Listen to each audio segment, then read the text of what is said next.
capítulo 30, por favor. Vamos a leer este pasaje del profeta Jeremías, capítulo 30,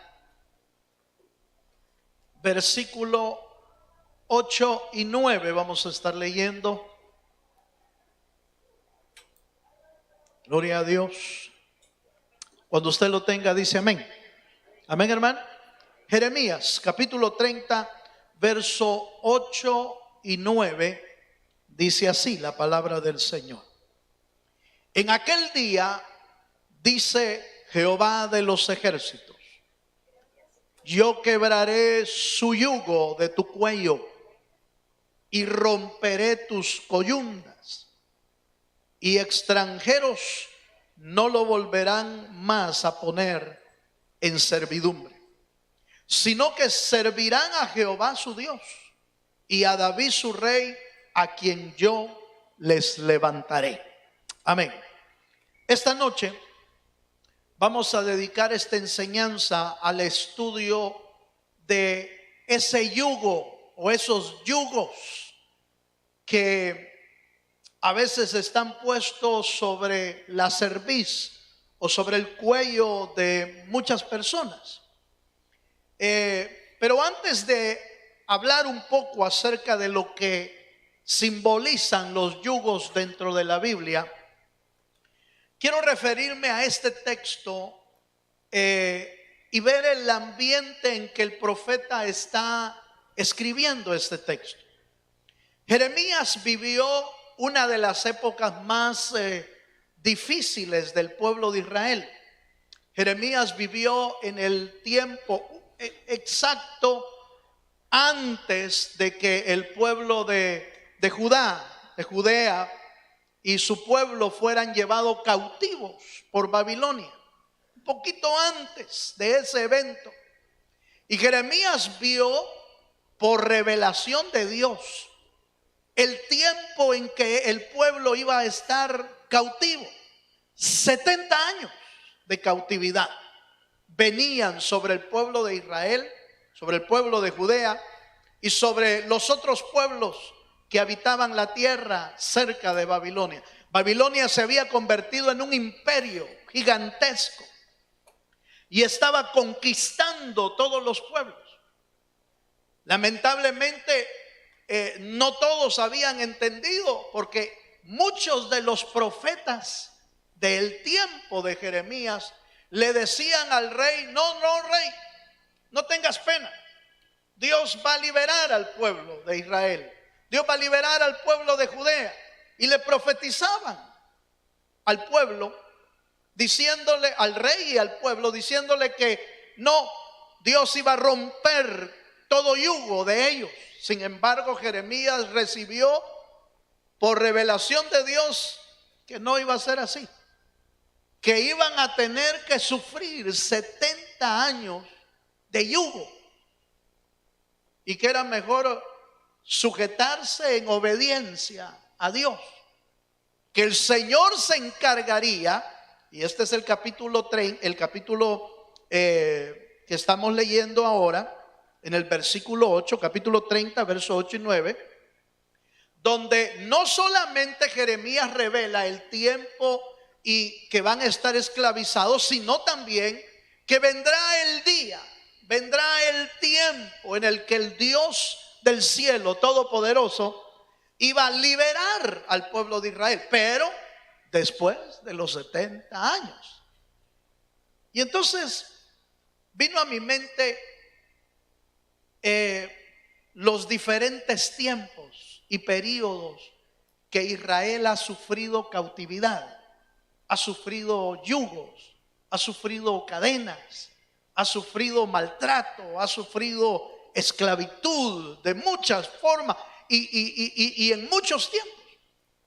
Pero vino a mi mente porque en realidad no solamente era una esclavitud de tipo física, sino también una esclavitud de tipo espiritual en el pueblo.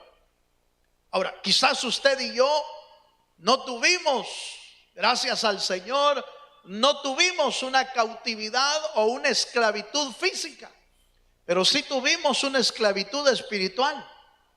El diablo también, al igual que Israel, logró ponerles yugos. Dios lo permitió, eso es un hecho. Dios dio el visto bueno. Pero al igual que Israel, también nosotros sufrimos esclavitudes espirituales, no físicas, pero sí espirituales.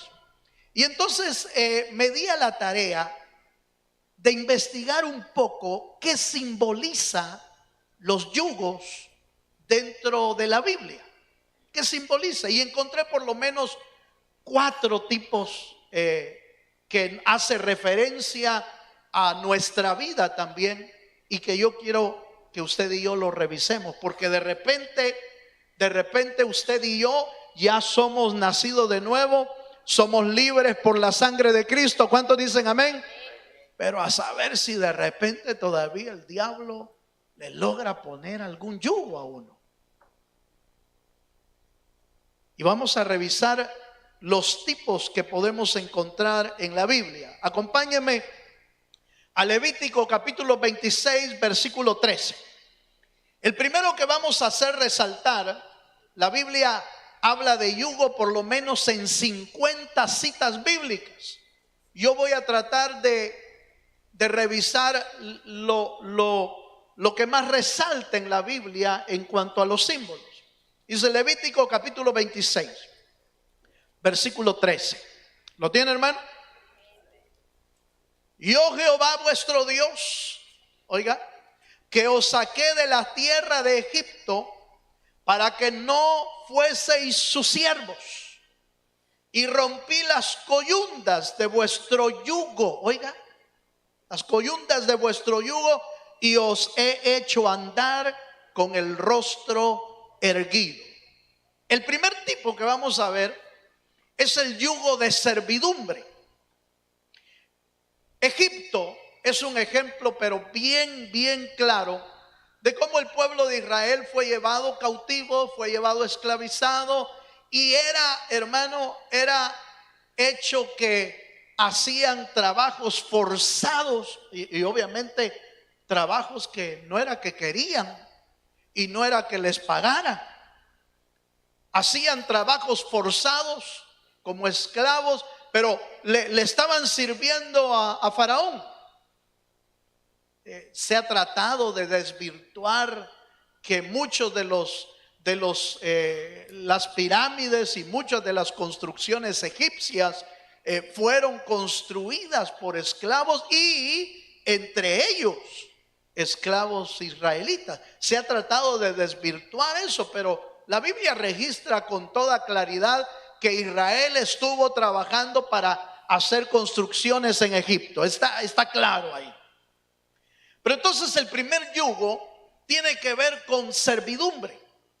El primer yugo tiene que ver con que forzado, obligado, de alguna manera, se le servía a Faraón. Y no era esa exactamente nuestra condición antes de conocer a Jesucristo, hermano. Antes de conocer a Jesucristo, usted y yo le servíamos al diablo, hermano, en todo lo que él mandaba, en todo lo que él ordenaba. Si había que hacer adobes, había que hacer adobes. Si había que ir a cortar paja, había que ir a cortar paja. Si había que construir, había que construir. Eso era en lo físico allá con Israel. Nosotros obedecíamos al enemigo en todo lo que él decía. Andá a emborracharte, y se iba uno a emborrachar. Andá a la fiesta, y iba uno a la fiesta. Andá a hacer este destrozo, y hacía ese destrozo. Lo que él ordenara, uno lo hacía. ¿Por qué? Porque tenía el yugo de servidumbre sobre uno. ¿Sí me estoy dando a entender, hermano? No era si queríamos o no, allá íbamos obligados por el yugo, íbamos a hacer lo que él quería. Ahora, el texto que leímos en Levítico, el Señor da por sentado de que hubo una liberación de Egipto para que no fueseis sus siervos, dice el versículo 13 de Levítico, para que ya no fueseis sus siervos. Y rompí las coyuntas del yugo. Así debería de vivir el cristiano realmente cuando aceptó a Jesucristo como su Salvador. Le han roto ya las coyundas, le han roto el yugo y no más deberíamos de servir a Faraón o al diablo. Sin embargo, hagamos un pequeño paréntesis. Y el paréntesis es que todavía hay áreas en nuestra vida que se prestan todavía para servirle al diablo. Todavía hay ataduras en nosotros que le obedecen al enemigo. Mi pastor, el hermano apóstol, hermano Isauro Bielman, le llama a eso aquellas áreas de nuestra vida que todavía están legisladas por el enemigo. Cuando éramos inconversos, cuando no conocíamos a Dios, legislaron parte de nuestra vida, áreas de nuestra vida. Y el apóstol Pablo dice: miserable hombre de mí, ¿quién me librará de este cuerpo de muerte? Como dando a entender de que había una lucha en su interior, una lucha por hacer lo bueno. Ya siendo creyente y ya siendo apóstol, había una lucha interior, una lucha en la que veía él que habían miembros de su cuerpo que no se querían sujetar a la voluntad de él, sino que seguían haciendo lo malo. Fíjense, hay una ley en mis miembros, dice el apóstol Pablo. Encuentro que hay una ley en mis miembros, y esa ley en mis miembros me lleva cautivo, dice, hacia el pecado y hacia la muerte. En otras palabras, Cristo vino a liberarnos por completo, pero esa liberación se va ejecutando en nuestra vida a medida que usted y yo vamos rindiendo nuestro corazón al Señor, y todas esas áreas que todavía le hacen caso al diablo, aleluya, esas áreas de nuestra vida que le obedecen al enemigo y no han sido rendidas, necesitamos llevarlas nosotros al altar de Jesucristo. Llevarla, como dice el apóstol Pablo, el espíritu de vida en Cristo Jesús me ha librado de la ley, del pecado y de la muerte. El espíritu está obrando en nosotros, pero hay yugos que a veces no hemos roto todavía en el Señor. Todavía los ojos se desvían, aleluya, hacia donde no deben de ver, porque están legislados todavía. Todavía nuestra mente divaga en pensamientos que no le agradan a Dios, porque no está totalmente rendida a la voluntad de Jesucristo. Nuestra boca o nuestra lengua todavía habla cosas que no convienen, porque todavía no hemos rendido a totalidad esa área. ¿Sí me estoy dando a entender, hermano?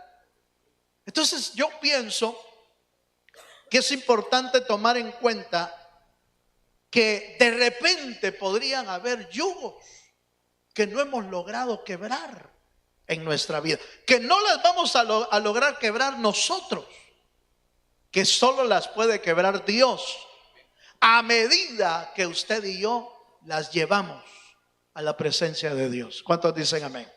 Por eso es importante entender que aunque usted y yo hemos sido alcanzados por la salvación de Jesucristo, si de repente usted y yo descubrimos que hay áreas en nosotros que no hemos podido dominar, que no hemos podido controlar, que todavía se sujetan esas áreas al enemigo, son ataduras y son yugos que necesitamos quebrar yendo a la presencia del Señor. ¿Cuántos dicen amén? Bien, vaya conmigo a otro tipo de yugo. Está el yugo de servidumbre, que diríamos son las áreas que todavía le sirven al enemigo en nosotros todavía. El segundo tipo de yugo es el yugo de opresión. El yugo en la Biblia simboliza servidumbre, pero también simboliza opresión.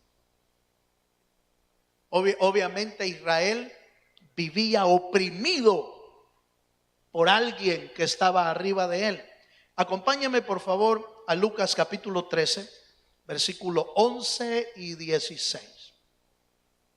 Esta opresión se puede manifestar de varias formas. Y aquí quiero mostrarle una, por ejemplo, en Lucas capítulo 13, verso 11, habla de un tipo de opresión, de un yugo. ¿Lo tiene?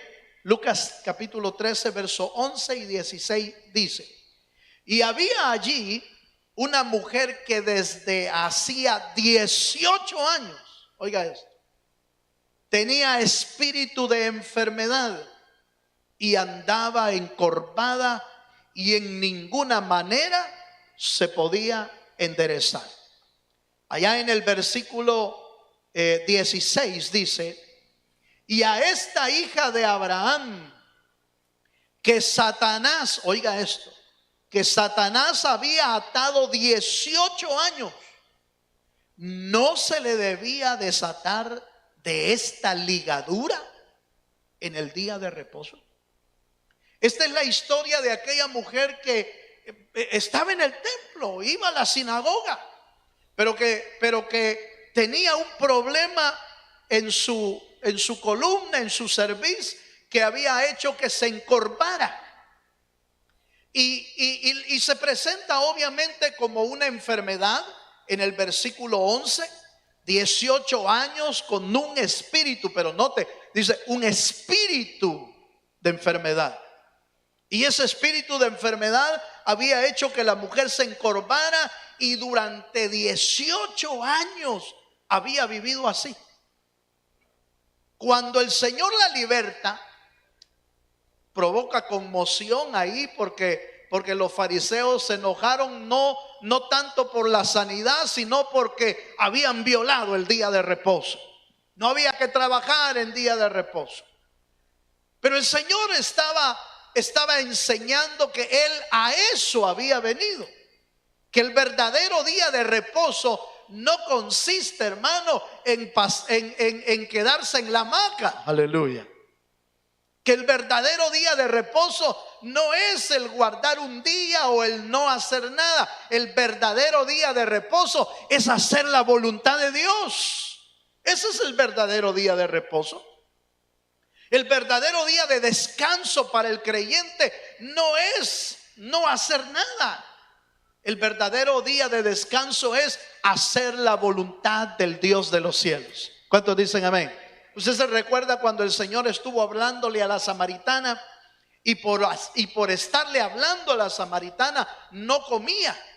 Ya había llegado el día de la hora del almuerzo. Los apóstoles habían ido ya hasta a comprar la comida y le dijeron: Señor, no, ven a comer, ya perdiste mucho tiempo ahí, ya gastaste mucho tiempo, ya has de tener hambre, ven, Señor, a comer. El Señor les dejó claro que la manera en que Él vivía era haciendo la voluntad de Dios. Mi comida, mi bebida es hacer la voluntad del Señor. ¿Cuántos dicen amén? Para el creyente, para el Hijo de Dios, hermano, el verdadero reposo, el verdadero alimento, la verdadera felicidad debe de consistir en hacer la voluntad del Señor. Ahora bien, volviendo a la mujer encorvada, tenía 18 años de atadura. Entonces fíjese bien, hermano, hay enfermedades que son ataduras del enemigo. Hay enfermedades que están oprimiendo nuestra vida y que podrían ser, no estoy diciendo que todas las enfermedades son una opresión diabólica, pero hay muchas enfermedades que podrían ser una opresión del enemigo sobre nuestra vida. Es una manifestación de yugo que oprime, que aflige. 18 años de aflicción sobre la vida de esta mujer. Algo similar sucedió en aquella mujer, me parece que son 18 también, la mujer que tenía flujo de sangre, ¿se recuerda? Otros 18 años, casi sumados 6 más 6 más 6, ¿va? Como las obras de la carne, 18. La mujer de flujo de sangre había vivido con flujo de sangre por tanto tiempo, y dice la Biblia que había tratado había probado de todo, había consultado médicos, había gastado dinero, y antes de irle mejor, la Biblia dice que le iba peor. Opresión. Había gastado su dinero, había sufrido, había pasado por muchas situaciones, tanto tiempo, hermano. Eso se vuelve ya una opresión. Entonces el diablo puede poner yugos de opresión sobre nuestra vida, y algunas opresiones pueden ser espíritus de enfermedad que lo que hacen es afligir nuestra alma también en sobremanera. Pero bueno, sigamos un poquito más. Veamos otro pasaje, acompáñame a Hechos capítulo 15, verso 10. ¿Cómo también se puede manifestar un yugo de esclavitud en cuanto a la opresión? En Hechos capítulo 15, en el versículo 10,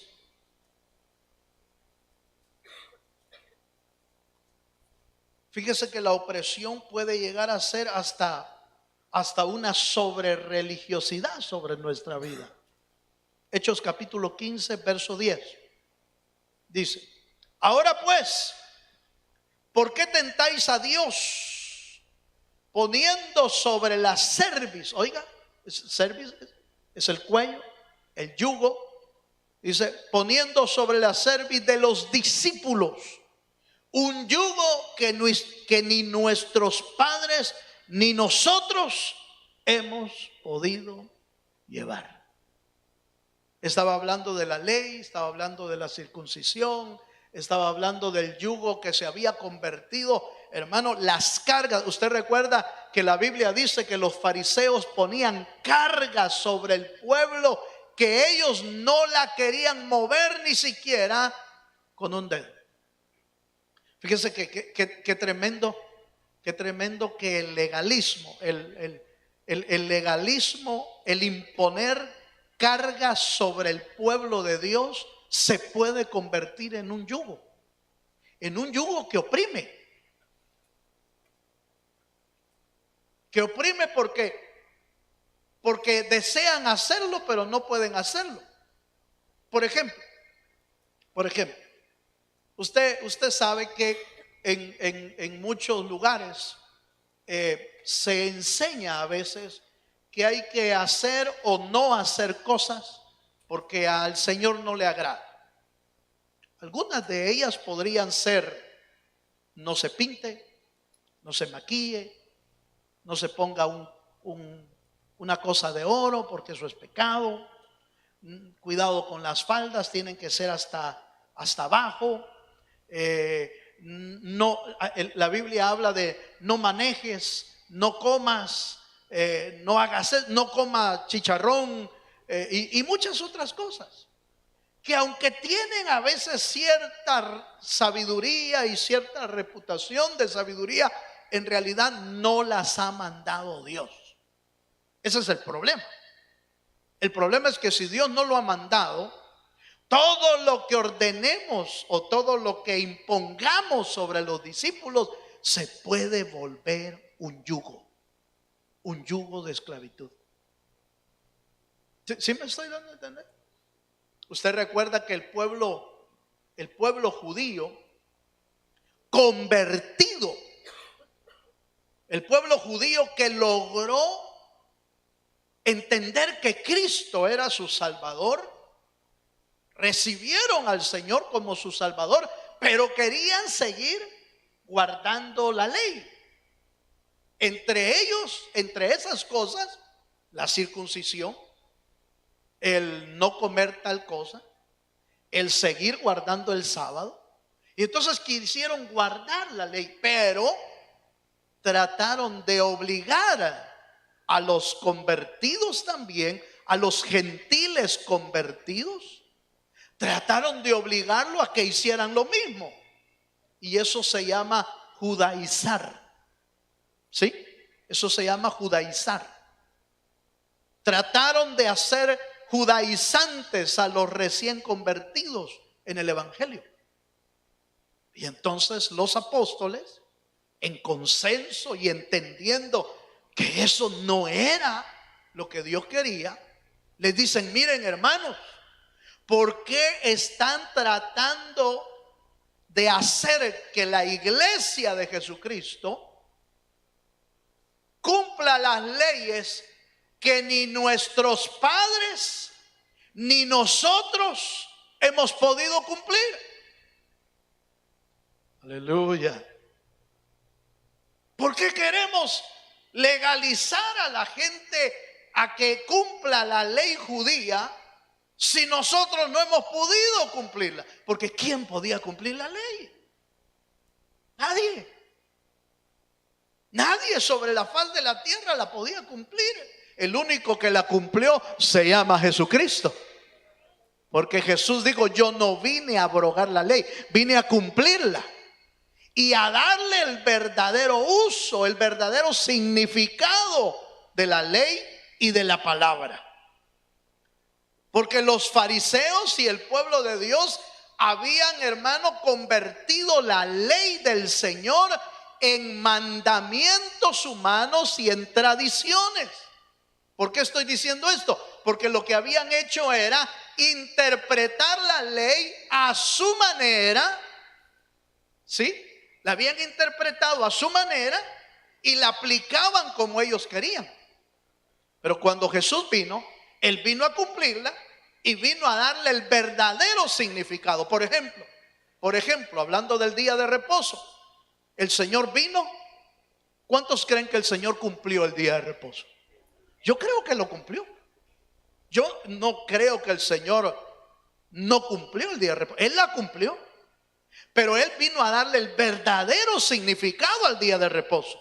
Él vino a decirles: miren, el verdadero día de reposo es cuando usted y yo adoramos a Dios, lo dedicamos al Señor nuestra vida y hacemos su voluntad, incluyendo trabajar en su obra, incluyendo sanar a los enfermos, incluyendo recoger espigas y comer con los discípulos.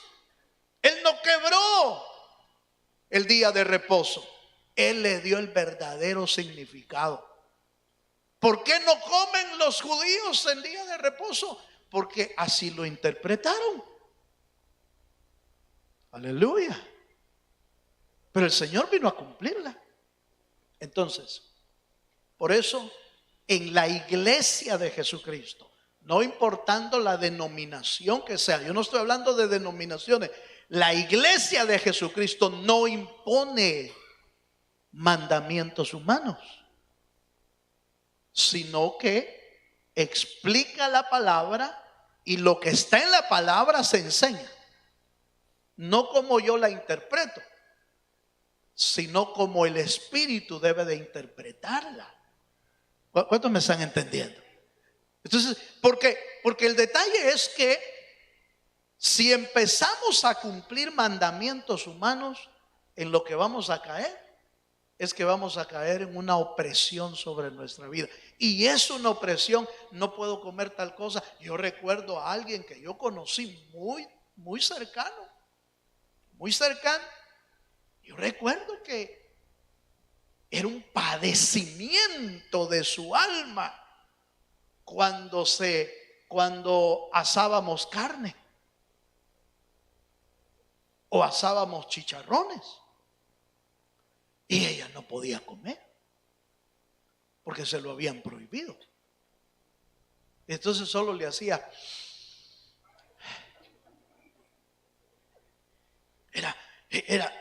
hermano, era una agonía de su alma. Qué ricos huelen los chicharrones, pero no puedo comer. Se le habían impuesto eso. Le era gravoso comer, porque se lo habían impuesto. Entonces se vuelve una carga. ¿Sí me estoy dando a entender? Se vuelve un yugo. Hermano, cuando usted obedece, cuando usted y yo obedecemos la ley humana, no estoy hablando de las leyes de la tierra, estoy hablando de lo que se ha convertido o se ha traducido de lo que es religioso, de lo que tiene que ver con la iglesia. De esas leyes humanas estoy hablando. Las leyes de la tierra hay que cumplirlas también, ¿verdad? Pero las leyes humanas que se quieren imponer como que fuera la ley de Dios, se vuelve gravosa y se vuelve carga. No puedo hacer esto, no se pueden cortar el pelo tanto porque es pecado, no se puede maquillar porque es pecado, no puede usar tacones porque es pecado, no puede usar oro porque es pecado, no puede. Eso es mandamiento humano que vuelve gravoso, que se vuelve un yugo sobre las personas. Bueno, sigamos un poquito más porque el tiempo me va avanzando. Veamos un tercer yugo. Acompáñame a Gálatas capítulo 5, versículo 1. El yugo que simboliza la esclavitud al pecado, a la inmoralidad. Gálatas capítulo 5 dice: estad pues firmes en la libertad con que Cristo nos hizo libres. ¿Cuántos dicen amén? Y no estéis otra vez sujetos al yugo de la esclavitud. Usted recuerda que la iglesia de Galacia, estamos hablando de una iglesia al que el apóstol Pablo dice: vosotros corríais bien al principio, vosotros estaban caminando bien en el evangelio. ¿Quién os fascinó? Otra vez, y ahí vuelve a entrar parte del judaísmo ahí en escena. ¿Quién os fascinó? ¿Quién os hechizó? Dice una versión, para que dejaras de obedecer la verdad. ¿Qué fue lo que pasó? Y eso es el yugo de esclavitud. En el capítulo 5, el verso 19 al 21, hay una lista de las obras de la carne que pueden llegar a esclavizar nuestra vida si no le ponemos atención.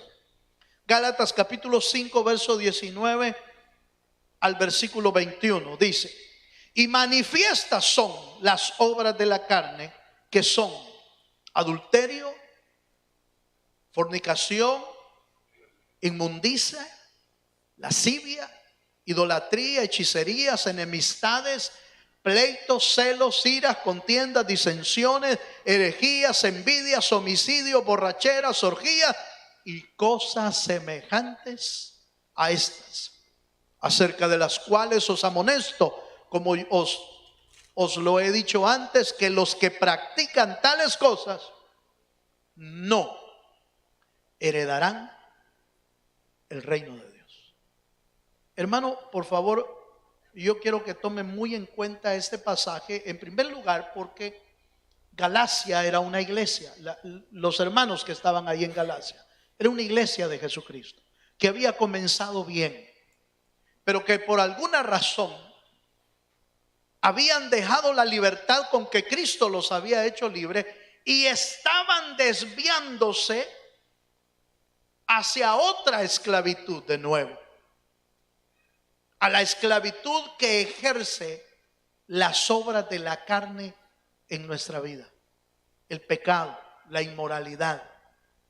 Y ese pecado iba a ser, como bien lo dice Pablo, dice: los que practican no van a heredar el reino de Dios. No da una opción el apóstol Pablo. Lo que da a entender es que las obras de la carne, que al principio en nuestra vida pueden ser las áreas que no hemos rendido al Señor, cuando entramos al evangelio de Jesucristo, hay áreas que no logramos rendir en totalidad, pero que si no las logramos rendir, se pueden llegar a enseñorear de nuestra propia vida. A tal grado que ya no se vuelve la obra de la carne como un pecado ocasional, sino que se vuelve la obra de la carne en un pecado que se practica continuamente. A eso es que está llegando el apóstol Pablo aquí, cuando dice: los que practican no van a heredar el reino de Dios. Note, quiero hacer diferencia entre áreas no rendidas en nuestra vida, con las cuales estamos peleando o con las cuales estamos batallando porque tenemos que rendirlas. Peleamos contra eso: Señor, perdóname, quita de mí esto, Señor, yo lo rindo. Esa es la obra de la carne con la cual estamos luchando en nuestra vida. Pero una cosa es la obra de la carne con la cual estamos luchando, y otra cosa es que esa obra de la carne llegue a enseñorearse de nuestra vida, y entonces se convierte en un yugo de esclavitud al pecado que no se puede abandonar. No sé si me estoy dando a entender. Que no se puede abandonar. No se puede abandonar porque lo dejamos seguir trabajando y funcionando en nuestra vida hasta que se enseñoreó sobre nosotros, o hasta que se volvió un yugo que no lo podemos romper. ¿Usted se acuerda que el apóstol, que el Señor le dijo a Caín que el pecado estaba a la puerta, pero que con todo tú te puedes enseñorear de él? Por eso estoy usando la palabra enseñorear, porque si usted lo vence, usted se enseñorea sobre el pecado. Pero si el pecado lo vence, ¿quién se hace Señor? El pecado.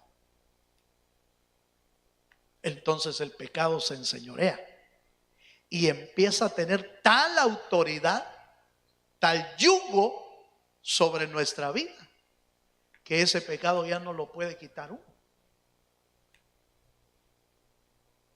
A tal grado que pone en riesgo su salvación, en el sentido de que los que practican tales no heredarán el reino de Dios. ¿Cómo lo entiende usted?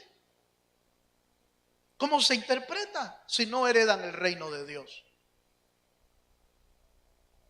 Pues no van a estar en el reino de Dios, no van a estar allí. Entonces logró el yugo del pecado, logró enseñorearse y le arrebató también lo que el Señor ya le había otorgado por gracia, que es la salvación. La salvación es por gracia. ¿Cuántos creen que la salvación es por gracia? La salvación es gratuita. La salvación la ha otorgado el Señor gratuitamente. Pero también por eso Hebreos dice que no descuidemos una salvación tan grande que Dios nos ha otorgado. ¿Y cómo la descuidamos? Permitiéndole a las obras de la carne seguir operando en nuestra vida y perdamos el control nosotros. Es decir, perdemos el señorío y entonces lo toma el pecado sobre nosotros. Se enseñorea. Entonces ponemos en riesgo nuestra salvación por haber descuidado lo que el Señor nos otorgó. Aleluya. ¿Está serio, hermano? Bueno, terminemos pues. Pero terminemos con una salida pues, porque los yugos son delicados. No se ve nada más el yugo que el Señor ofrece. Es el único que nos da la salida. Vaya conmigo. Ya tengo unos minutos ahí para ir saliendo. Primera de Juan, capítulo 3, verso 8. Bien, esos son los yugos que de alguna manera el enemigo trabaja para afectar nuestra vida. Primera de Juan capítulo 3 verso 8 dice: el que practica el pecado es del diablo, porque el diablo peca desde el principio. Oiga esta parte. Para esto apareció el Hijo de Dios. ¿Para qué? Para deshacer las obras del diablo. Cristo vino para romper los yugos en nuestra vida. Cristo vino para romper las coyundas. Cristo vino para romper las ataduras. Cristo vino para abrir las cárceles. Cristo vino para abrir, hermano, los cerrojos. Para eso apareció Jesucristo. Por eso allá en el texto que leíamos de Levíticos, cuando sacan al pueblo de Dios de la esclavitud, le dice: yo los saqué de Egipto para que no fueseis siervos de Faraón. ¿Para qué nos sacó Dios, hermano, del mundo? ¿Para qué nos sacó Dios del pecado? Para que ya no le sirvamos más al pecado. Para eso apareció el Señor. Para romper las ataduras que nosotros teníamos, para romper los yugos que teníamos y los que todavía, hermano, hayan ataduras en nosotros. Para eso apareció el Señor, para romperlas. Pero lo que tenemos que hacer es no descuidarlas. Y esta parte me interesa. Acompáñenme por favor a Mateo capítulo 11 versos 29 y 30. El detalle de ser librado por el Señor, o la clave, consiste en que cuando el Señor rompe yugos de nuestra vida, inmediatamente nos pongamos el yugo que Él nos ofrece. ¿Para qué? Para que ya no te pongan otro. Porque no se puede poner un yugo sobre otro yugo. ¿Sí me doy a entender? Pues yo no he visto doble yugo en un buey o en un caballo. No le ponen doble yugo, le ponen un yugo. Ahora, en capítulo 11 de Mateo dice, versos 29 y 30, dice: llevad mi yugo sobre vosotros y aprended de mí, que soy manso y humilde de corazón, y hallaréis descanso para vuestras almas, porque mi yugo es fácil y ligera mi carga. Aquí quiero quedarme porque esta invitación de Cristo sigue estando vigente para nuestra vida. Y entonces yo estaba viendo, fíjese hermano, que la clave está en que cuando usted y yo descubrimos que hay algún yugo o alguna atadura en nuestra vida, vayamos a la presencia de Dios y pidámosle al Señor: Señor, rompe cualquier yugo que todavía me está afectando. Rompe toda atadura. Señor, yo no puedo con esto, pero tú sí puedes. Señor, tu palabra dice que somos nueva criatura. Tu palabra dice que tú moriste en la cruz del Calvario para hacernos libres. Para esto apareció el Hijo de Dios, para deshacer todas las obras del diablo. El diablo vino para matar, robar y destruir, pero Él vino para darme vida y vida en abundancia. Yo soy libre por la sangre de Cristo. Señor, rompe todo lo que está estorbando en mi vida. Eso es lo que tenemos que hacer nosotros. Ahora, una vez que el Señor rompe en su vida algo, inmediatamente pídale al Señor que el yugo del Señor se pose sobre usted. Se ponga. Pero esto no es, ¿cómo podría decir? No es meramente una oración nada más. Esta es una actitud del corazón en decirle: Señor, yo me rindo. Hasta aquí yo soy el que he dirigido mi vida, o ha sido el enemigo en esta área que me ha estado dirigiendo. Hasta aquí yo rindo. Por eso usted ve, hermano, que este yugo del Señor trae humildad y trae mansedumbre, porque solo así es que uno reconoce sus errores, hermano. Mire, hay cosas que uno no las reconoce y tal vez usted va a estar de acuerdo conmigo en esto, pero normalmente el último que se da cuenta, hermano, de los errores que tiene es uno. ¿Por qué? Porque no los reconoce. Todos los demás se dan cuenta que es bien bravo uno. Aleluya. Todos los demás se dan cuenta que el carácter es explosivo. Todos los demás se dan cuenta que uno tiene errores, pero uno no los ve. ¿Por qué no los ve? Porque no tiene la humildad y la mansedumbre del Señor. Porque eso es lo que lo hace reconocer a uno sus propios errores, pero también le da la capacidad de rendir su vida delante de Dios. Un humilde se rinde. Un orgulloso no se rinde. No, aunque no tenga la razón, pero se mantiene ahí, ¿va? No, es color azul, dice. Pero es amarillo, vos. Es amarillo. Míralo bien. Yo azul lo veo. Azul, yo digo que es azul. Y se mantiene. ¿Por qué? Porque no quiere dar su brazo a torcer. No quiere reconocer que vio mal. No quiere reconocer que actuó mal.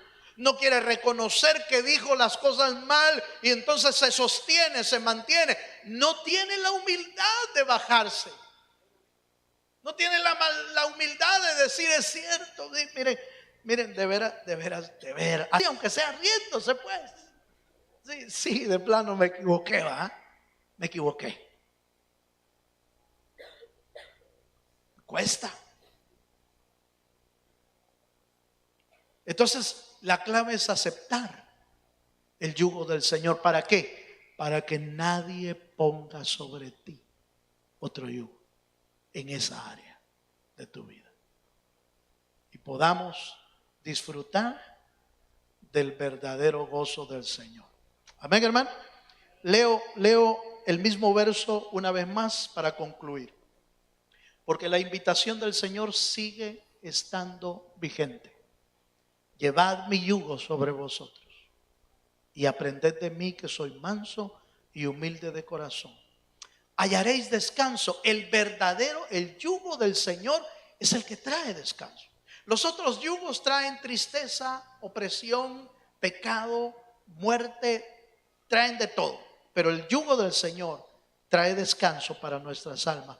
Porque mi yugo es fácil y ligera mi carga. ¿Cuántos dicen amén? ¿Quiere ponerse de pie conmigo? Yo ya terminé.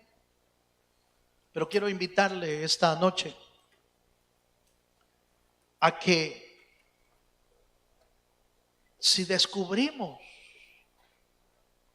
que hay algo en nuestra vida que todavía nos está estorbando, está causando opresión, está causando atadura, está causando servirle al enemigo en algunas áreas, rindamos nuestra vida delante del Señor, diciéndole: Señor, yo no quiero ese yugo. Yo no quiero ataduras con el enemigo todavía. Yo quiero ser libre. Quiero vivir para ti. Quiero vivir haciendo tu voluntad y no la voluntad, ni la mía, y mucho menos la voluntad del diablo. Yo quiero hacer tu voluntad. Cierre sus ojos un momento. Y si usted se anima a decirle al Señor hoy: Señor, yo vengo delante de tu presencia a rendirme. ¿Se quiere venir conmigo adelante? A decirle: Señor, yo me rindo delante de ti.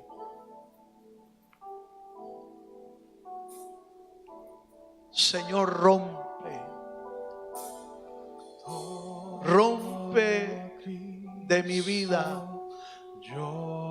todo yugo que todavía esté funcionando.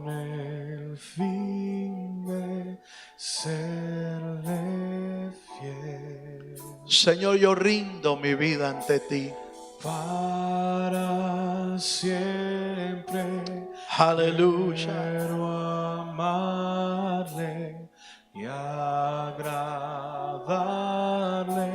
solo a Él. Todo a Cristo yo me entrego con Él. Usted que conoce